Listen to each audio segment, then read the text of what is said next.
আসসালামু আলাইকুম রহমতুল্লাহ। প্রিয় চাকরি প্রত্যাশী ভাই বোনেরা, আপনারা ইতিমধ্যে স্ক্রিনে দেখতে পাচ্ছেন বাংলাদেশ সেনাবাহিনীতে নার্স হিসেবে যোগ দিন।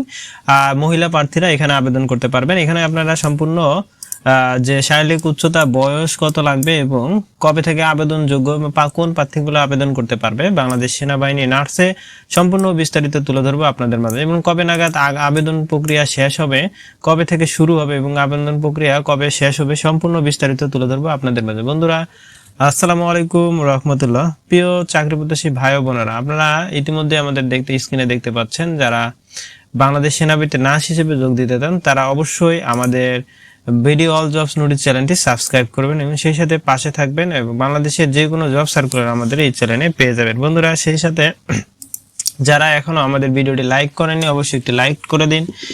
আর এখানে আমাদের আজকের নোটিশটি আপনার চাকরির যে বিজ্ঞপ্তিটি রয়েছে সম্পূর্ণ বিস্তারিত দেখুন। বন্ধুরা এখানে বলা হয়েছে বাংলাদেশ সেনাবাহিনীতে নার্স হিসেবে যোগ দিতে পারবেন। এখানে দেখুন আপনার যারা যোগ্যতা বা যেসব প্রার্থী এখানে আবেদন করতে পারবেন সেসব প্রার্থীকে উল্লেখ করা হয়েছে। দেখুন বয়স হতে হবে 1 জুলাই থেকে তারিখে 16-26 বছর। এই এফিডভিট গ্রহণযোগ্য হবে না। শারীরিক মান ন্যূনতম উচ্চতা 1.55 মিটার এবং 5 ফুট 1 ইঞ্চি হতে হবে। যারা এখানে আবেদন করবেন অবশ্যই 5 ফুট 1 ইঞ্চি হতে হবে। ওজন হতে হবে 46 কেজি বা 100 পাউন্ড। আর বুকের মাপ হতে হবে স্বাভাবিক 28 ইঞ্চি এবং প্রসারিত 30 ইঞ্চি হতে হবে। তারপরে বলা হয়েছে উচ্চতা এবং বয়স অনুসারে সেনাবাহিনীর জন্য নির্ধারিত স্কেলে অতিরিক্ত ওজন হলে অযোগ্য বলে বিবেচনা করা হবে। বন্ধুরা আপনারা এটা দেখতে পাচ্ছেন যে যারা এটা একটু মার্ক করে নেন, আপনারা এই মার্ক করার জিনিসটি একটু পরবর্তীতে বিবেচনা করে নেবেন। তারপরে রয়েছে শিক্ষাগত যোগ্যতা। শিক্ষাগত যোগ্যতা এসএসসি বা এসএসসি উভয় পরীক্ষায় ন্যূনতম 3.5 করে থাকতে হবে। সহকার কর্তৃক নার্সিং কলেজ হতে বিএসসি ইঞ্জিনিয়ারিং ডিগ্রি ও ইন্টার্নশিপ সম্পূর্ণকারীকে অগ্রাধিকার দেওয়া হবে আর কি। বিবাহিত অবস্থা, অবিবাহিত, বিবাহিত, বিবাহ, তালাক, আপনাকে অবশ্যই অবিবাহিত হতে হবে এবং জাতীয় তার সূত্রে জন্মসূত্রে বাংলাদেশ নাগরিক হতে হবে। তারপর রয়েছে প্রার্থীর অযোগ্যতা। প্রার্থীর অযোগ্যতা বলতে আমি আপনাদের এক নজরে বলে দিই, যারা যে কোনো প্রশাসনে চাকরি করতেছেন বা কোনো প্রশাসনে চাকরি অবস্থায় আপনি এখানে আবেদন করতে পারবেন না বা আপনাকে এখানে আবেদন গ্রহণযোগ্য হবে না। পরবর্তীতে জানা হয়ে থাকে তাহলে আপনার চাকরিটি প্রত্যাখ্যান করতে হবে। বন্ধুরা এখানে বলা হয়েছে আবেদন করার পদ্ধতি। যারা আবেদন করবেন তাদের যে পদ্ধতি রয়েছে সে পদ্ধতি বিষয়ে আমি বলে দিচ্ছি। 4 ফেব্রুয়ারি থেকে অর্থাৎ আজ থেকে শুরু হয়েছে এবং 7 মার্চ আপনাকে অবশ্যই এই ওয়েবসাইটের মাধ্যমে আবেদন করতে হবে।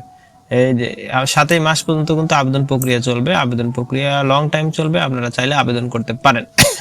তারপর রয়েছে এক্ষেত্রে ওয়েবসাইটে প্রবেশ করে হোম পেজ এর ডান অ্যাপ্লিকেশন করতে হবে। পরবর্তীতে থার্ড অ্যাফেন্স অ্যাপ্লিকেশন করতে। বন্ধুরা আমাদের যে ভিডিওটি রয়েছে যদি আপনাদের ভালো লাগে থাকে একটু লাইক করে দিন। আর তাছাড়াও যারা সেনাবাহিনীর যে বিভিন্ন সার্কুলগুলো রয়েছে তা সেগুলো আমাদের চ্যানেলে রয়েছে এবং আপনারা যদি এই নোটিশের অ্যাপ্লিকেশন বা নোটিশটি কিভাবে আপনাকে অ্যাপ্লিকেশন করতে হবে এটা যদি আপনারা পেতে চান তাহলে অবশ্যই কমেন্ট করে জানান। আমরা পরবর্তী ভিডিও আনবো কিভাবে অ্যাপ্লিকেশনটি ফর্ম পূরণ করতে হবে। বন্ধুরা অবশ্যই আপনাকে ট্রাস্ট ব্যাংকের মাধ্যমে বা ভিসা, মাস্টার কার্ড, বিকাশ, রকেটের মাধ্যমে 1000 টাকা পেমেন্ট করে এই ফর্মটি পূরণ করতে হবে। তারপর রয়েছে নির্বাচনী পদ্ধতি। নির্বাচনী পদ্ধতি আপনাকে বলা হয়েছে লিখিত পরীক্ষা অবশ্যই দিতে হবে। মোট 100 নম্বর লিখিত পরীক্ষা হবে 13 মার্চ এবং 26 এর 9টা ঘটিকায় শহীদ বীর বিক্রম ও রমিজ উদ্দিন ক্যান্টনমেন্ট কলেজ, ঢাকা সেনাবাহিনী নিবাসে অনুষ্ঠিত হবে। বন্ধুরা এটাতে আপনারা বুঝতেই পারলেন অবশ্যই আপনার আইডি কার্ডের সাথে জন্মসূত্র সব ধরনের ডকুমেন্ট কিন্তু একুরেট করে দিতে হবে। এটা আপনারা অবশ্যই মাথায় রাখবেন। আর প্রাথমিক যে 13 নম্বরটা রয়েছে প্রাথমিক স্বাস্থ্য ও শিক্ষা পরীক্ষা, এটা অবশ্যই আপনাকে সুস্বাস্থ্যের অধিকারী হতে হবে এবং কোনো শারীরিক ত্রুটি থাকা যাবে না। তারপর হচ্ছে চূড়ান্ত স্বাস্থ্য পরীক্ষা। চূড়ান্ত স্বাস্থ্য পরীক্ষা বলতে প্রাথমিক স্বাস্থ্য পরীক্ষায় উত্তীর্ণ প্রার্থীদের চূড়ান্ত স্বাস্থ্য পরীক্ষায় সিএমএইচ ঢাকা সেনানিবাস অনুষ্ঠিত হবে। বন্ধুরা যে পরবর্তী যে প্রক্রিয়াগুলো রয়েছে এটা আপনাকে ধাপে ধাপে জানিয়ে দেওয়া হবে।